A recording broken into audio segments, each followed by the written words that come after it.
მოგესალმებით, ჩემო კარგებო, უდიდესი საზოგადოებრივი პროტესტის შემდეგ და მოგეხსენება თქვენ ონლაინ სივრცეში უფრო არის აქტიურობა დიუშენის სინდრომთან დაკავშირებული ავადმყოფი ბავშვებისთვის წამალს რომ არ აწოდებს ეს დამპალი ხელისუფლება, მოკლედ ყანდურთ უხუცესმა შეოტრეწინ რა, უთხრეს ახლა რომ ძალიან კრიტიკულად არისო რა, სივრცეში და გაზარალებსო ახლა ეს ხალხიო რასაც ლაპარაკობსო, იმიტომ რომ აგერო ბავშვები საპატრიარქოსთან იყვნენ მოსულიო და კაციშვილი არ ჩავიდა, ეგ ტიპი ეჭიმებოდა რა ქვია. აი დაწყნარდი ავადმყოფი ბავშვის მამას ეუბნებოდა რომ დაწყნარდი რა იმას რა ენაღულება იქ ხელფასს იღებს. ხო და სანამდე ამ ეგრეთ წოდებულ ყანდურების კასტას სკალიასკა ფეხებში არ შეუგორეს, მანამდე ტრაკი არავინ არ აწია, არაჯერ ვის რაში უნდა წაადგეს ამგენის დალოცვა და ამგენის ბინძური ხელი თავზე თუ არ დაგადვეს იქ. ახლა გამოუვალი სიტუაცია შეექმნა და ახლა თურმე ხვდება გამიგე ამ ბავშვებს და ბავშვების მშობლებს.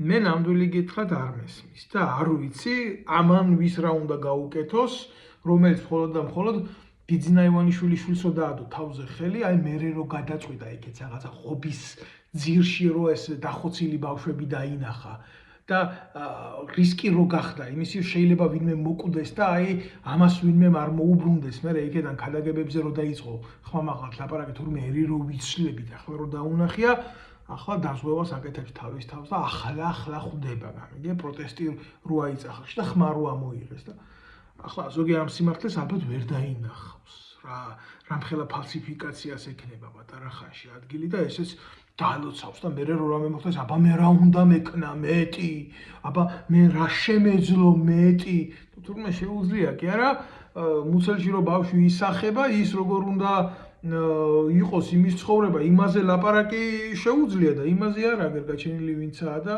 ღვთის შვილია და ავათარი გამიგე იმას ვერ უყურებს სანამ საზოგადოება ფეხზე არ წარმოდგება და არ დაამხობს თავზე დედის ტრანსობს ზოგიერთებს ეს არის სიმართლე მწარე სიმართლე ახლა გინდა შეხვდეს გინდა არ შეხვდეს მაგას არანაირი ფასი არ აქვს ფასი იქნებოდა მაშინ როცა ეს უბედურება ხდებოდა და ჯანდაცვის მინისტრი ტრაქში იმალებოდა იქ თავდაცვის მინისტრი ფულს იპარავდა და მაგისტრის ციხეში უზით, აგერ სუსის მინისტრი ციხეში უზით ფულს იპარავდა და კიდე ასე შემდეგ და ასე შემდეგ და მათ ფული არ ყოფნით, კაცო, თვეში ერთი პარლამენტარის პენსია რაღაცა ვარსკვლავურ თანხებზე რო გადის.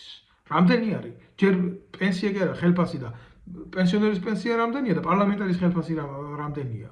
შეხედეთ რამხელა უფსკულია, სოციალური უფსკულია. 25,000 ლარი უნდა კონდეს ერთ თურმე პარლამენტარს ვიღაცა ყუჭუმუჭოს ლუჩვინიას ხელფასი და პენსიონერს 200 ლარი უნდა კონდეს პენსია.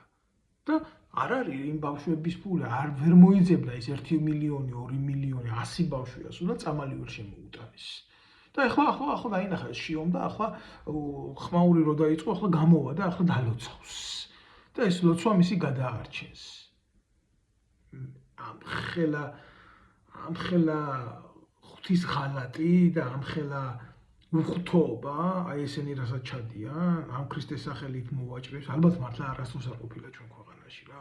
სამაგიეროდ ჯაღმაიძე ბენტლის ჯიპს მაგრად აბრუნებს. სამაგიეროდ იქ მაკურთხეულ ხელს ასე გადმოწევს ჯიპიდან და ამ შავებში გახვეულ ქალებს ადებს და ისინიც კმაყოფილდებიან, ამით თავებს რომ მონაზვნებს ეძახიან და რა თქინდა ის მონაზვნობა, რა თქინდა ის დერის სამოსი, რა თქინდა ის მღვდლის სამოსი, თუ შენ სიმართლეს არ უყურებ, თუ შენ ღვთისშვილებს არ უყურებ, თუ შენ უფლის მორალით არ მოძრაობ, ვისე მორჩილები, სადე მორჩილები, ვისთვის ლოცულობ, თუ შენი ერისთვის მარტო ყალბის სიტყვა ხარ შენ. და თუ შენ მარტო შენი ხელისუფლება გიყვარს, რომელიც ფინანსური იმის წყარო არის, რა ქვია, შენ შემოსავლის წყარო არის.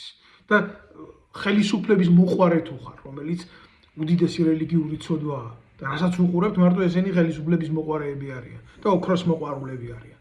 ვის ახსოვს ბავშვები? რა საზოგადოებრივი გამჭირვალობა ხდება აი ამ პროცესებში.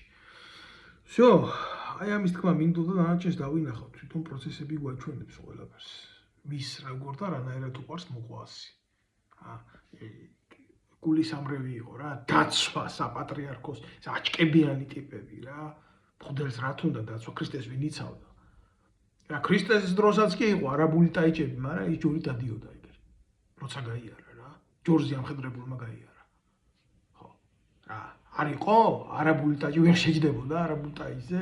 თქვენ რა მაგალითს იღებთ უფლისგან? თქვენ უფლისგან არ იღებთ ბიჭო მაგალითს და ბიძინა ივანიშვილისგან იღებთ მაგალითს და თქვენს მიმართ წმენაძე სიყვარული როგორ უნდა გქონდეს ერთმანეთს? ვიღაცა გადმოდგება და ევროპაშია და გვაგინებს და ქრისტიანობას გვართმევს და არავის არ ვაგინებ. მართლმადიდებელი კაცი ვარ, შევდივარ მართლმადიდებელი ეკლესიაში და ვილოცები. ჩემ გულში ოღონდ როგორც მიმაჩნია სწორად. და აი თქვენ რასაც აკეთებთ, ეს არც მართლმადიდებლურია, არც ზოგადად ფართოგაგებით ქრისტიანულია და არც ადამიანური არ არის. რა თქვა მე როგორ ქართველებს კაცი იყავ, კაცური და სადაც გინდა იქ ილოცეო რა.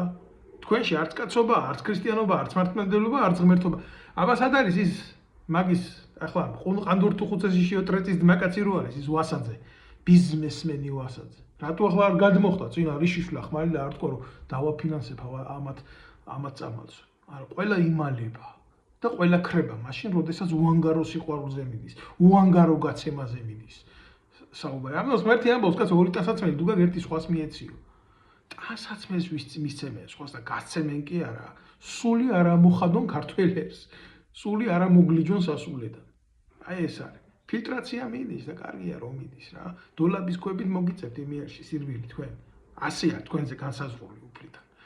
ასე თქვა ვინ ჩემი სახელით ვაჭრობს ეს დაემართება ბოლოსიო და კარგად წაიკითხეთ. ღმერთის თუ ვინმეს არ წამს და არ ჯერა ალბათ პირველი თქვენ ახართ რა. ანაფორიანი ათეისტები. მადლობა.